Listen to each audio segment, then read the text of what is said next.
Happy morning, everyone. Up till now, we have discussed Dalton atomic theory, Thomson atomic model, Rutherford atomic model, and atomic spectra. But Rutherford atomic model has some drawbacks. Therefore, in today's lecture, we will discuss Bohr atomic model.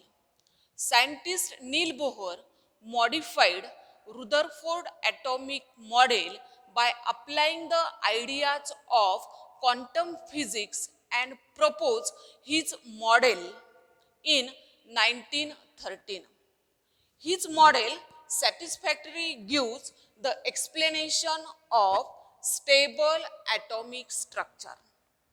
And second, emission of line spectra of hydrogen atom. His model depends on three postulates. Okay, let us see these three postulates one by one. Postulate number 1. The electron revolve around the nucleus in circular orbit. This assumption is same as in the case of Rutherford atomic model. For circular motion of electron, centripetal force is required. You know this very well. This centripetal force is provided by electrostatic force of attraction between nucleus and the electron. Therefore, the mathematical statement of first postulate is, let us see, ME, it is the mass of electron, Vn, velocity of the electron in nth orbit, Rn, radius of the orbit, okay, and Z is the atomic number or number of electrons in the atom. Okay, therefore, for first postulate, centripetal force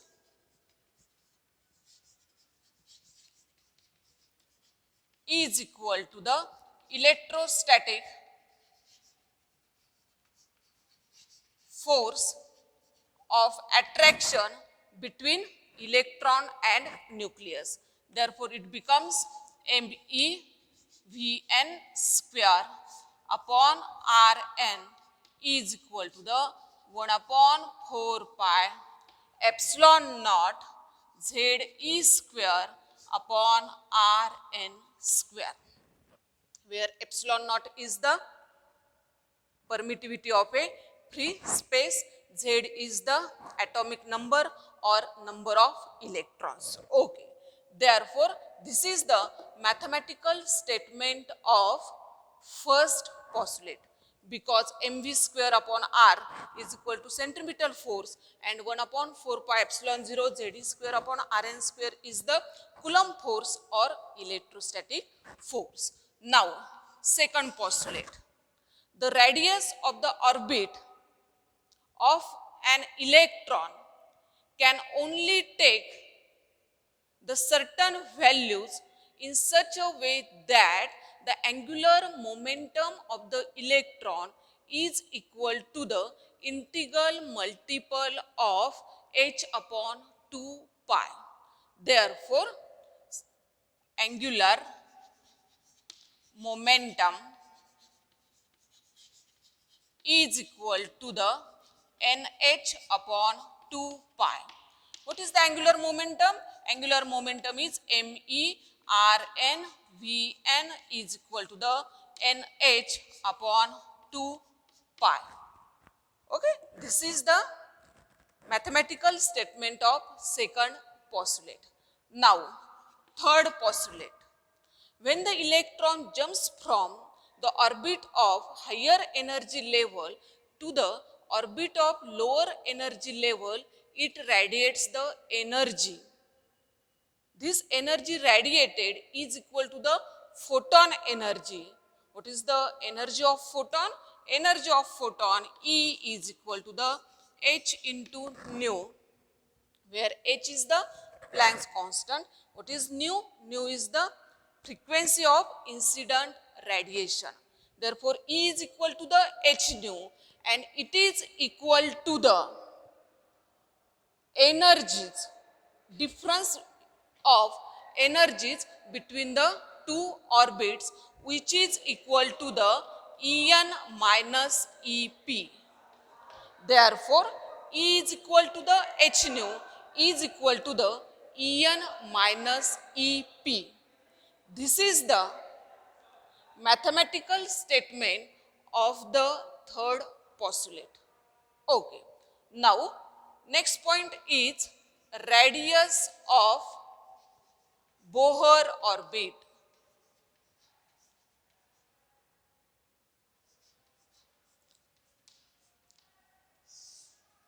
Rn. Okay. In order to calculate the radius of Bohr orbit, we have to consider the first two postulate. Say this. The mathematical statement of the first postulate is this. From this equation, what is the value of Vn square? Vn square is equal to the 1 upon 4 pi epsilon naught Ze square upon Rn, okay, into Me, because one Rn get cancelled with this one Rn, the remaining is Rn, and this Me is here. Okay, say equation number 1. From the second postulate, what is the value of Vn? Vn is equal to the Nh upon 2 pi into Me into Rn. Then squaring this equation, Vn square is equal to the n square h square upon 4 pi square Me square into Rn square. Okay, then this is the equation number 2. Vn is equal to this, Vn square is equal to this, again Vn square is equal to this. Therefore, equating these two equation 1 and 2, what we get? 1 upon 4 pi epsilon naught Ze square upon Rn into Me is equal to n square h square upon 4 pi square Me square Rn square.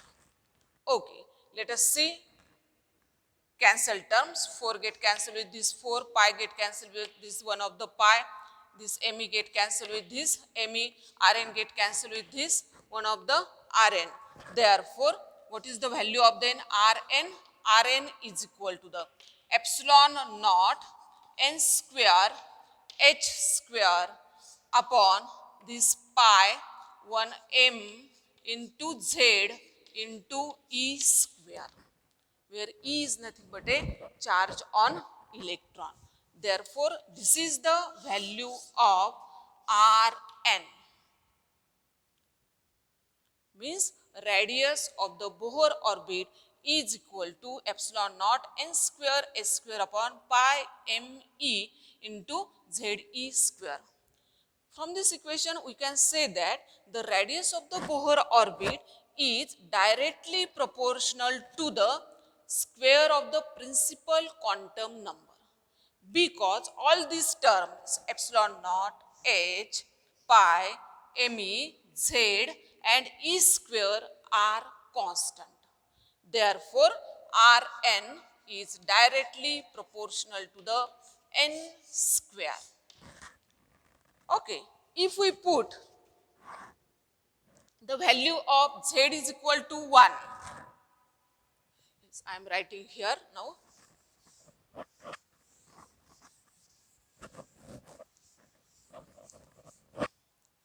Rn is directly proportional to the n square. Okay, then for hydrogen atom, z is equal to 1. Okay, and if we put n is equal to 1 and putting the values of epsilon naught, pi, m, e, me, h, Okay, and E here. Then what we get, the value of Rn is equal to the R1 is equal to the is 0.053 nanometer. The radius of the smallest Bohr orbit R1 is equal to the 0.053 nanometer. Okay, then this is called as a naught also. Okay, and what is the formula for a naught? A naught is equal to the epsilon naught h square upon pi me into e square, because here n is equal to the 1, okay, and z is equal to the 1. This a naught is called as a Bohr radius, okay, and this is also called as a smallest radius of the Bohr orbit. Okay, therefore we can say that Rn is equal to the a naught into n square. We get this general equation, Rn is equal to the a naught into n square. Okay, now say this. Here Vn is equal to the nh upon 2 pi me into Rn. Put the value of Rn here, we get the value of velocity of orbit of the nth orbit of the electron. Let us say this. Vn is equal to the nh upon 2 pi me into Rn, which is equal to the nh upon 2 pi me Rn epsilon naught n square s square upon pi me into ze square. Okay, this n get cancelled with this n, h get cancelled with this h, pi get cancelled with this pi, me get cancelled with this me. Okay, therefore Vn is equal to the, yes, what is the Vn then? Yes, ze square upon 2 epsilon naught n into h. This is the formula for velocity of electron in nth orbit. Okay, then from this equation we can say that Vn is inversely proportional to the principal quantum number. Vn is inversely proportional to the n because z square h epsilon naught all are constant. Okay, this is the equation of velocity of electron in Bohr orbit. Okay, then from this equation we can calculate the radius of any orbit, third orbit, fifth orbit, 10th orbit. Okay, if you know the value of a naught is equal to the 0.053 nanometer. Okay, let us calculate one problems related to this.